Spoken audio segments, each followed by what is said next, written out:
Well, it's time to talk about a classic album for progressive rock. Now, this was actually requested by a patron of mine, so thank you so much, Chris H., for donating to my Patreon.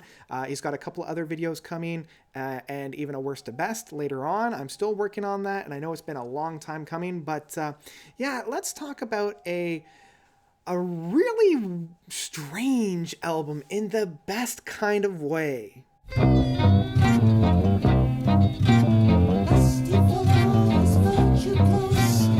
First Utterance by Comus, and I really hope that's how you pronounce their name. If not, well, let me know down below, I guess. This album took the world in some respects by storm, but in other respects not really. This is a British band from the early 70s, like we're talking about 1971, and they've been labeled as like psychedelic folk or progressive folk, but really they were planting the seeds for very dark metal. Like we're looking at like the black metal scene or the death metal scene. The marriage of this band is dealing with very, very dark topics and playing acoustic in some respects.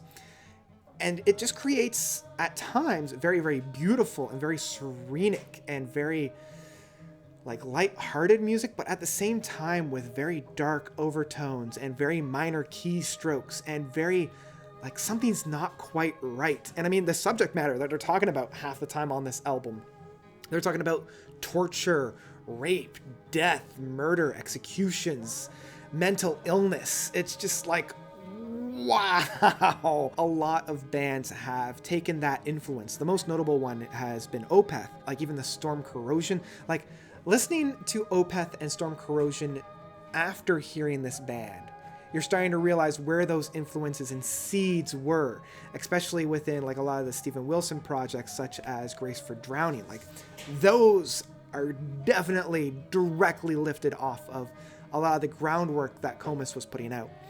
So Comus' First Utterance is their first album. Many have labeled the First Utterance being like the staple album. This is the one to go to.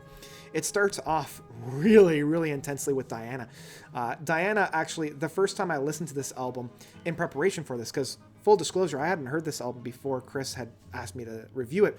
I listened to Diana, like the first 3 or 4 seconds of this. I'm like, okay, I'm not in the right headspace for this because it's just ridiculous. It starts off with almost a chugging cello kind of a feel, like it's a stringed instrument, and I think it's a cello. That provides this really guttural, off-kilter feeling that I'm just like, ooh, something's not right. And backing this up is this cacophony of different vocal works. We've got Roger Wooten, Glenn Goring, Andy Hellaby, and Bobby Watson, all coming together on their own vocals and backing vocals and creating this really gut-wrenching, something's not right here. And the more you get into the track, the more it just blossoms into this strange creature. But the entire time, they're never using any of that like really heavy, bombastic feelings. Like we've had like Black Sabbath and King Crimson and other really big, meaty bands that are producing these big, loud sounds to try to emulate this kind of off-kilter, not quite right feeling. And then here these guys are coming with just a few acoustic instruments and their own vocals intertwining with one another to create this. That's the first track of Diana. The next 2 tracks are the bigger, beefier tracks. I mean, in some respects. I really like The Herald, the second track off this album. Even though I feel like at 12 minutes, I feel like it's stretched a little too much. Like there's a lot of start and stops. The atmosphere does waver. It's not all just like guttural, weird, like that front work, artwork that's all like, it doesn't feel all like that. Like I love how the ending of this track really builds into this almost heavenly sound. Like it's a lot more airy. You can stretch your legs. You don't feel as constricted or constrained as you do on certain parts of this album. But I do like the ending where it's just like a breath of fresh air. You're like, I can finally release a little bit, until you get into Drip Drip, the third track on there, being at almost 11 minutes. And again, I enjoy the acoustic guitar work and the lead singer's really belting and lamenting right at the beginning of this track. And in and around the 2-minute mark, it really starts to explode with all these different driven sounds, and they're less focused in on creating this weird atmosphere. And again, this song is like practically straight up insanity. And I do see, again, where other bands are taking their influences. I'm hearing a lot of the Vandergraaf generator feels towards that really raging singing styles that we have. It was a little bit harder to get into this track versus the Herald, which at least had a really nice perch at the end. This one just kind of goes all over the place without really sticking any kind of landing. And in some respects, that's really interesting and really cool in never feeling safe. But at the other hand, I want to be able to sit down and really mull over a piece, you know? But that comes into the second side. The second side of Song to Comus. I really like the fun part of this song. It's got a really big drive with that violin work that we have on there.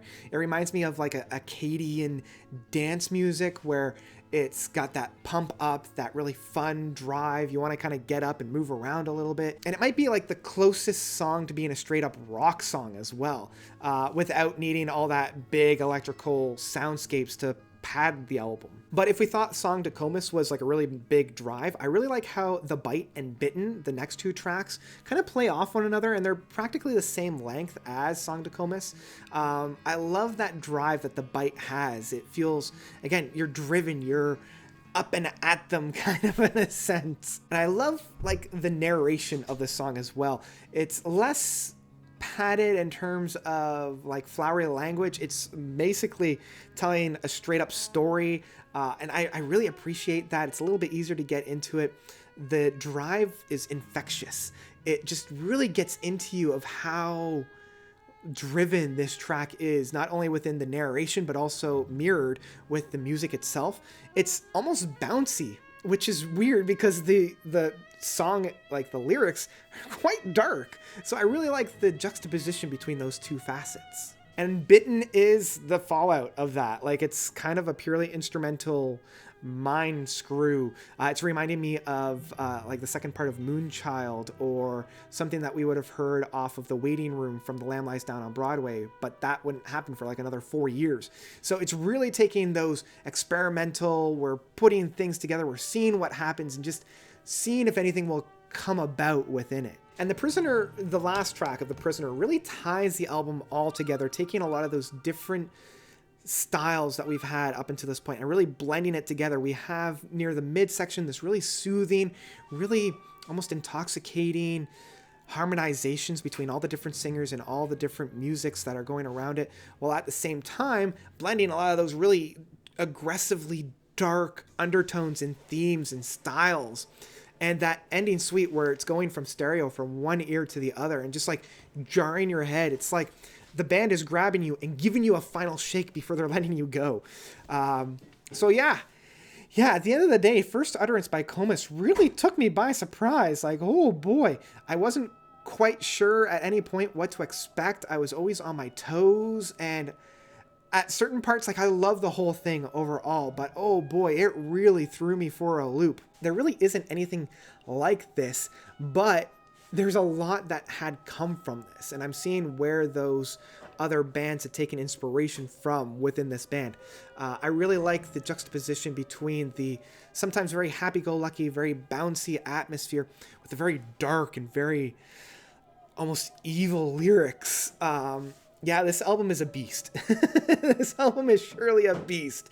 One that I would recommend if you like those albums that are just practically balls to the wall insane, while not being so completely like unlistenable, because there are a lot of passages on this that, even though will stretch the limits of what you can take on, it never demands too much.